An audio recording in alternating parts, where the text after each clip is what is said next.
Morning 7:30ಗೆ ನಾನು ಎದ್ದಿದ್ದು. Hi all, good morning. ನನ್ನ ದಿನ ಹೀಗೆ ಶುರುವಾಗ್ತದೆ. ಸೊ ನಾನು 7:30ಗೆ ಎದ್ಬಿಟ್ಟು ಬ್ರೇಕ್ಫಾಸ್ಟ್ಗೆ ಪಟ ಪಟ ಅಂತ ರೆಡಿ ಮಾಡಿಕೊಂಡು ಬ್ರೇಕ್ಫಾಸ್ಟ್ ಮಾಡಿಕೊಂಡು ಮನೇಲಿ ಮಗಳಿಗೆ ಬಾಕ್ಸಿಗೆ ಹಾಕಿ ಕೊಡಬೇಕು. ಮತ್ತು ಇವತ್ತು ನಮ್ಮ ಮನೆಯವ್ರಿಗೂ ಕೂಡ ಆಫೀಸ್ ಇತ್ತು. ಸೊ ಅವ್ರಿಗೂ ಕೂಡ ತಿಂಡಿ ಮಾಡಿಕೊಂಡು, ಸೊ ಈ ಒಂದು ತಿಂಡಿ ಕತೆನ ಬೇಗ ಮುಗಿಸ್ಕೊಂಡು ಬಿಡೋಣ ಅಂತ ಅಂದ್ಬಿಟ್ಟು ಪಟ ಪಟ ಅಂತ ತಿಂಡಿ ಮಾಡ್ಕೊಂಡ್ವಿ. ಅದಾದಮೇಲೆ ನನಗೆ ಪಾರ್ಸೆಲ್ ಕೆಲವೊಂದು ಬಂದಿತ್ತು, ಅಮೆಝಾನಲ್ಲಿ ಆರ್ಡ್ರ್ ಮಾಡಿದ್ದು ಮತ್ತು ಪರ್ಪಲಲ್ಲಿ. ಸೊ ಏನು ಬಂದಿದೆ ಅಂತ ಅಂದ್ಬಿಟ್ಟು ಓಪನ್ ಮಾಡಿ ತೋರಿಸ್ತೀನಿ ನೋಡಿ. ಈ ಪ್ರಾಡಕ್ಟ್ ಬಂದು ನಾನು ಅಮೆಝಾನಲ್ಲಿ ತೊಗೊಂಡಿದ್ದು. ಇದು ಏನಕ್ಕೆ ತೊಗೊಂಡೆ ಅಂತಂದರೆ, ನಾನು ಒಂದು ವಿಡಿಯೋದಲ್ಲಿ ನೋಡಿದ್ದೆ, ಟ್ಯಾಪ್ಸ್ ಎಲ್ಲ ಸ್ವಲ್ಪ ಸಾಲ್ಟ್ ಕರೋಷನ್ಸ್ ಎಲ್ಲ ಕ್ರಿಯೇಟ್ ಆಗಿ ಅದ್ರ ಮೇಲೆ ವೈಟ್ ಆಗಿ ಕ್ರಿಯೇಟ್ ಆಗಿಬಿಟ್ಟಿರುತ್ತಲ್ಲ. ಸೊ ಅದಕ್ಕೋಸ್ಕರ ಇದನ್ನು ಟ್ಯಾಪ್ ಕ್ಲೀನ್ ಮಾಡೋದಕ್ಕೆ ಅಂತ ತೊಗೊಂಡೆ. ಚೆನ್ನಾಗಿದೆ ಅಂತ ಅಂದ್ಬಿಟ್ಟು ನಾನು ರಿವ್ಯೂ ನೋಡಿ ತೊಗೊಂಡಿದ್ದು. ಮೇ ಬಿ ಚೆನ್ನಾಗಿರುತ್ತೆ ಅಂತ ಅಂದ್ಕೊಳ್ತೀನಿ. ನಾನು ತೋರಿಸ್ತೀನಿ ಕೂಡ ಹೇಗಿರುತ್ತೆ ಅಂತ. ಆಮೇಲೆ ಇನ್ ಕೇಸ್ ಏನಾದರೂ ಅದನ್ನು ಯೂಸ್ ಮಾಡುವಾಗ ನಾನೊಂದು ವಿಡಿಯೋ ಮಾಡಿ ಹಾಕ್ತೀನಿ. ಸೊ ಇನ್ನೊಂದು ಪ್ರಾಡಕ್ಟ್ ಬಂದು, ಈಗ ಒಂದು ಮಿನಿ ಪೋರ್ಟಬಲ್ ಕೂಲರ್ನ ತೊಗೊಂಡಿದ್ದೆ. ಇದು ತುಂಬ ಯೂಸ್ ಆಗುತ್ತೆ ಅಂತ ಅಂದ್ಕೊಂಡಿದ್ದೇನೆ ನಾನು. ಯಾಕೆಂತಂದರೆ ಏನಾದರೂ ಸಮ್ಮರ್ ಟೈಮಲ್ಲಿ ಯೂಸ್ ಮಾಡ್ಕೊಳ್ಳೋದಕ್ಕೆ ತುಂಬ ಚೆನ್ನಾಗಿದೆ. ಕೂಲಿಂಗ್ ಎಫೆಕ್ಟ್ ಇರುತ್ತೆ, ಮತ್ತು ಇದಕ್ಕೆ ವಾಟ್ರನ್ನ ನಾವು ಹಾಕಿದ್ರೆ ಸೊ ಅದರಿಂದ ಕೂಲ್ ಬ್ರೀಸ್ ಬರುತ್ತೆ ಅಂತ ಅಂದ್ಬಿಟ್ಟು ಅನ್ಬಾಕ್ಸ್ ಮಾಡಿದ್ರೆ ನೋಡಿ ಹೀಗಿದೆ ಇದು. ಇದರಲ್ಲಿ ಇಡ್ಡೆಲ್ಲಿ ಹಾಕಿ ಅಲ್ಲಿ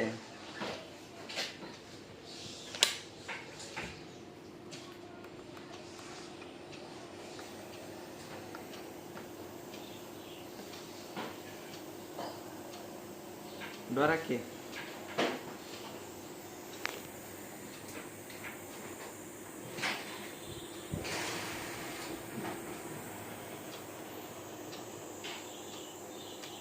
ಅಣ್ಣ ಬಾಯ್ ಅಣ್ಣ.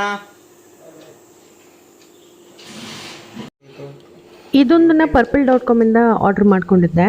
ಸೊ ಇವಾಗ ಬಂದಿದೆ. ಅದು ನಿನ್ನೆ ಬಂದಿತ್ತು, ನಾವು ಇಲ್ಲದೇ ಇರೋ ಟೈಮಲ್ಲಿ ಬಂದಿತ್ತು. ಸೊ ಇಲ್ಲಿ ಡೆಲಿವರಿ ಕೊಡೋದಕ್ಕೆ ಹೇಳಿದ್ದೀನಿ ನಮ್ಮ ಮನೆ ಹತ್ರ ನೇಬರ್ಗೆ. ಸೊ ಕೊಟ್ಬಿಟ್ಟು ಹೋಗಿದ್ರು.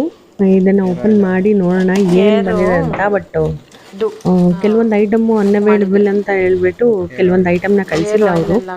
ಸೊ ಅದನ್ನು ನೆಕ್ಸ್ಟ್ ಟೈಮ್ ಕೊಡ್ತೀವಿ ಅಂತ ಮೆನ್ಷನ್ ಮಾಡಿದ್ರು. ಬಟ್ purple.com ಬುಕ್ ಮಾಡಿದ್ರೆ ಎಲ್ಲನೂ ಒಟ್ಟಿಗೆ ಕಳಿಸ್ತಾರೆ, ಏನೇನು ಪ್ರಾಡಕ್ಟ್ ಇರುತ್ತೋ. ಈ ಆ್ಯಪ್ಸ್ ಗುಡ್ನೆಸ್ ಅವ್ರದ್ದು ನಾನೊಂದು ಫ್ಲಾಕ್ಸೀಡ್ಸ್ ಜೆಲ್ ತೊಗೊಂಡಿದ್ದೆ. ಸೊ ಟ್ರೈ ಮಾಡೋಣ ಅಂತ ಅಂದ್ಬಿಟ್ಟು. ಆಮೇಲೆ ಕೋಜಿಕ್ ಆ್ಯಸಿಡ್ದು ಒಂದು ಸೋಪ್ ಬಾರ್ ತೊಗೊಂಡಿದ್ದೆ ಫೇಸಿಗೆ ಅಂತ ಅಂದ್ಬಿಟ್ಟು, ಅದು ಒಂದು.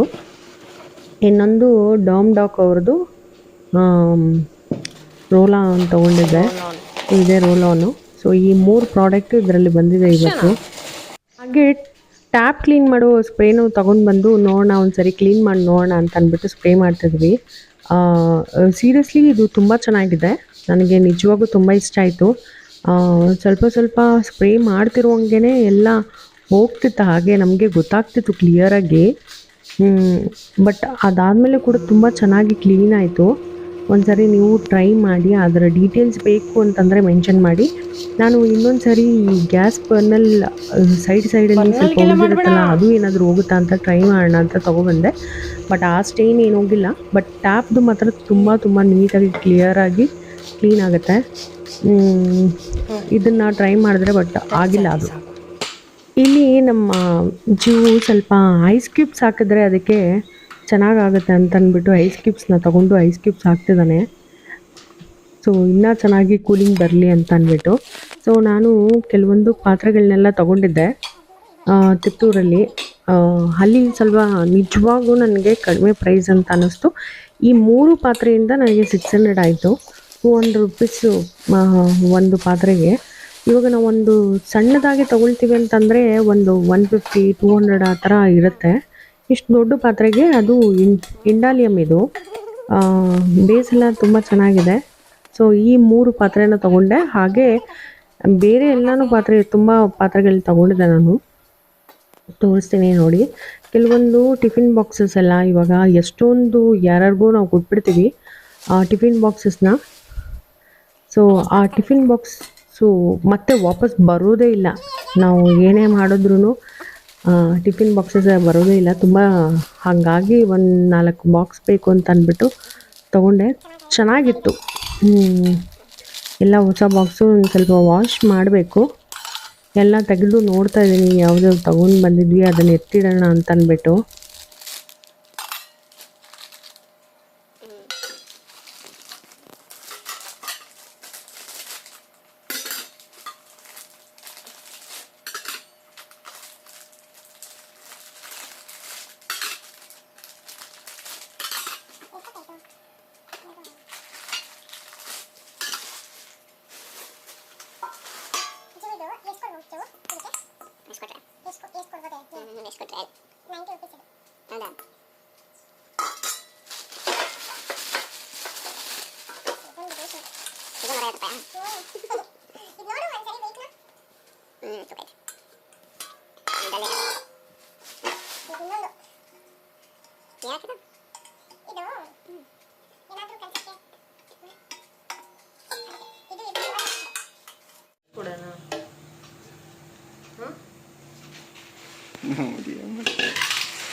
ಅದ್ರ ಮೇಲೆ ಇನ್ನೊಂದು ಬಾಕ್ಸ್ ಇದೆ.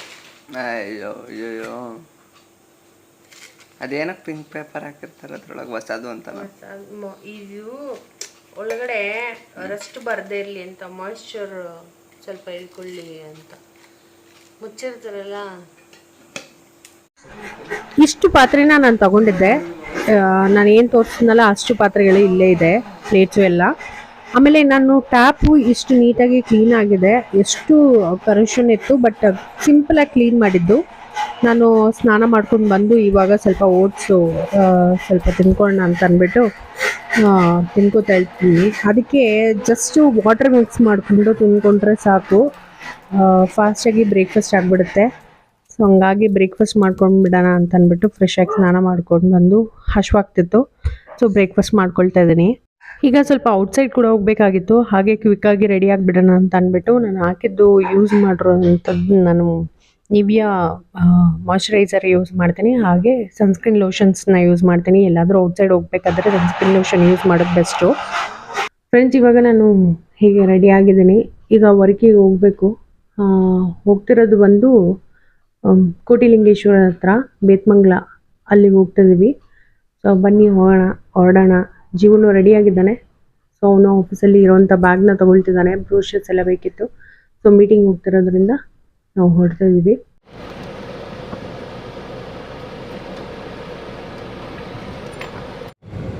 ರೆಡಿ ಆಗಿ ಇವಾಗ ವರ್ಕ್ಗೆ ಅಂತ ಹೊರಟಿದ್ವಿ. ಸೊ ವರ್ಕ್ ಬಂದು KGF ಹತ್ರ ಇರೋದು. KGF ಇಂದ ಬಿಟ್ಟು ಮುಂದೆ ಬೇತ್ಮಂಗ್ಲ, ಸೊ ಅಲ್ಲಿರೋದು. ಸೊ ಇವಾಗ ಒಂದು ಹೊಸ ಚೆನ್ನೈ ಹೈವೇ ಕೂಡ ಆಗಿದೆ.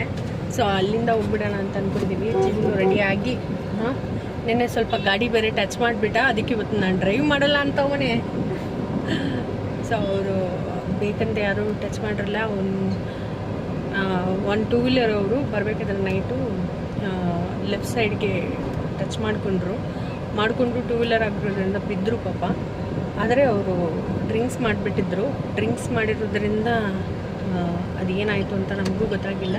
ಸೊ ಟಚ್ ಆದಮೇಲೆ ಹೋಗಿ ನೋಡಿದ್ರೆ ಅವರು ಪರವಾಗಿಲ್ಲ ಅಂತ ಅಲ್ಲಿರೋರೆಲ್ಲ ಹೇಳಿದ್ರು. ಅವ್ರಿಗೂ ಅಷ್ಟು ಏನು ಏಟಾಗಿರಲಿಲ್ಲ. ಸರಿ ಅಂತ ಅಲ್ಲಿಂದ ಹೊರಟ್ವಿ. ಅದಕ್ಕೆ ಇವತ್ತು ಬೆಳಿಗ್ಗೆ ಇವ್ನು ಮಾಡಲ್ಲ ಡ್ರೈವಿಂಗ್ನ ಅಂತ ಹೇಳ್ತಿದ್ದ. ಸೊ ಅಂತ ಇಂಥ ಹಂಗೆ ಮಾಡಿಕೊಂಡು ಇವಾಗ ಹೊರಟ್ವಿ. ಯಾಕೆ ನಿಮಗೆ ಲಾಗಿನ್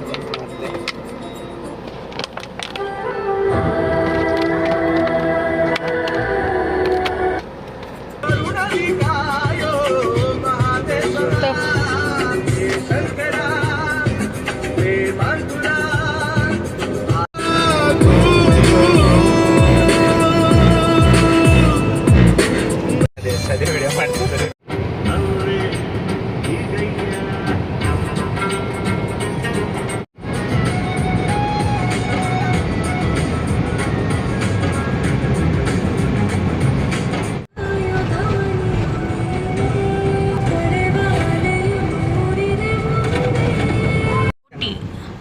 ಬಸ್ಸು ಫ್ರೆಂಡ್ಸ್, ಅಂತೂ ಇಂತೂ ಬಂದು ನಾವು ಇವಾಗ ಕೋಟಿಲಿಂಗದ ಹತ್ರ ತಲುಪಿದ್ವಿ. ಇದೇ ಎಂಟ್ರೆನ್ಸ್ ಆರ್ಚು, ಅಲ್ಲಿಂದ ನಾವು ಕ್ರಾಸ್ ಮಾಡಿ ಬಂದಿದ್ದೀವಿ. ನೀವು ರೈಟ್ ಸೈಡ್ಗೆ ನೋಟಿಸ್ ಮಾಡಿದ್ರೆ ನಿಮ್ಗೆ ಗೊತ್ತಾಗುತ್ತೆ ಕೋಟಿಲಿಂಗೇಶ್ವರ ಅದು ಒಂದು ದೊಡ್ಡ ಲಿಂಗ ಇದೆಯಲ್ಲ, ಅದು ಕಾಣಿಸುತ್ತೆ ನೋಡಿ. ಇದೇ ಕೋಟಿಲಿಂಗೇಶ್ವರಂದು ಒಂದು ದೊಡ್ಡ ಲಿಂಗ. ಸೊ ಇದನ್ನು ಕ್ರಾಸ್ ಮಾಡಿಕೊಂಡು ನಾವು ಹೋಗ್ತಾ ಇದ್ದೀವಿ. ಸೊ ನನ್ನ ಸೈಟು ಇಲ್ಲಿಂದ ಸ್ವಲ್ಪ ದೂರದಲ್ಲೇ ಇದೆ, ಸೊ ನಿಯರ್ ಬೈ ಇತ್ತು. ಸೊ ಹಾಗಾಗಿ ನೋಡ್ಕೊಂಡು ಹೋಗೋಣ ಅಂತಂದರೆ ಜೀವನ ಇವಾಗ ಬೇಡ, ಹೋಗ್ಬಿಟ್ಟು ಬಂದ್ಬಿಡೋಣ ಅಂತಂದ. ಸೊ ನಾವು ಸೈಟ್ ಲೊಕೇಶನ್ಗೂ ಬಂದ್ವಿ. ಇದೇ ನಾವು ನೋಡೋಕ್ಕೆ ಅಂತ ಬಂದಿದ್ದ ಸೈಟು. ಸೊ ಸೈಟ್ ಲೊಕೇಶನ್ ಅಂದರೆ ನಾವು ಮಾಡುವಂಥದ್ದು ಸೋಲಾರ್ ವರ್ಕ್ ಇರೋದ್ರಿಂದ ನಾವು ಫಸ್ಟು ಒಂದು ಸೈಟ್ ಇನ್ಸ್ಪೆಕ್ಷನ್ ಅಂತ ಮಾಡ್ಕೊಳ್ತೀವಿ, ಯಾಕೆಂದರೆ ನಾವು ಮಾಡುವಂಥ ವರ್ಕ್ಗೆ ಸೂಟಬಲ್ ಇದೆಯಾ, ವಯಬಲ್ ಇದೆಯಾ ಅಂತ. ಸೊ ಇದು ಪೌಲ್ಟ್ರಿ ಫಾರ್ಮ್ ಆಗಿತ್ತು. ಸೊ ಬರ್ಡ್ಸ್ ಎಲ್ಲ ಆಲ್ರೆಡಿ 19,000 ಬರ್ಡ್ಸ್ ಇತ್ತು. ಸೊ ಇದನ್ನು ನೋಡೋಣ, ಒಳಗಡೆ ಸ್ಟೆಬಿಲಿಟಿ ನೋಡೋಣ ಅಂತ ಬಂದ್ವಿ. ಅದಾದಮೇಲೆ ಇವರು ಇಲ್ಲಿ ಸೌತೆಕಾಯಿ ಹಾಕಿದ್ರು ಒಂದು ಪಾಲಿ ಹೌಸಲ್ಲಿ, ಅದನ್ನು ಕೂಡ ನೋಡಿದ್ವಿ ನಾವು. ಆಲ್ರೆಡಿ ಕಾಯಿ ಎಲ್ಲ ಬಿಟ್ಟಿತ್ತು, ಇದನ್ನು ಸೀಡ್ಸ್ ಯೂಸ್ ಮಾಡಿದ್ರು ಅವರು. ಅದಾದಮೇಲೆ ಬೇತ್ಮಂಗಲದಲ್ಲಿ ನಂಗೆ ಸ್ವಲ್ಪ ಬೆಸ್ಕಾಮ್ ಆಫೀಸಲ್ಲಿ ಕೂಡ ವರ್ಕ್ ಇತ್ತು, ಒಂದು ಲೆಟ್ರನ್ನ ಕಲೆಕ್ಟ್ ಮಾಡಬೇಕಿತ್ತು. ಬಟ್ ಆಫೀಸರ್ ಇರಲಿಲ್ಲ, ಅವ್ರು ಮೀಟಿಂಗಲ್ಲಿದ್ದರು. ಅಂತೂ ಇಂತೂ ಒಂದು ಲೆಟ್ರನ್ನ ಕಲೆಕ್ಟ್ ಮಾಡಿಕೊಂಡು ಮತ್ತೆ ನ್ಯಾಷನಲ್ ಹೈವೇಗೆ ರಿಟರ್ನ್ ಆದ್ವಿ. ಇಲ್ಲಿಂದ ನಮಗೆ ಕನ್ವೀನಿಯಂಟ್ ಅಂತ ಅಂದರೆ ಹೊಸಕೋಟೆ ರೋಡ್ಗೆ ಇವಾಗ ಓಪನ್ ಇದೆ. ಇದು ಮೊದಲು ಓಪನ್ ಇರ್ತಿರ್ಲಿಲ್ಲ, ಇವಾಗೂ ಕೂಡ ಓಪನ್ ಇಲ್ಲ. ಬಟ್ ಸ್ಟಿಲ್ ಒಂದು ಕಡೆ ಬಿಡ್ತಾರೆ ನಮ್ಮನ್ನು, ಯಾಕೆಂದರೆ ನಾವು ಈ ನ್ಯಾಷನಲ್ ಹೈವೇಗೆ ವರ್ಕ್ ಮಾಡಿಕೊಡ್ತೀವಿ. ಸೊ ಅದರಿಂದ ನಮಗೆ ಸ್ವಲ್ಪ ಪರ್ಮಿಷನ್ ಕೂಡ ಇದೆ.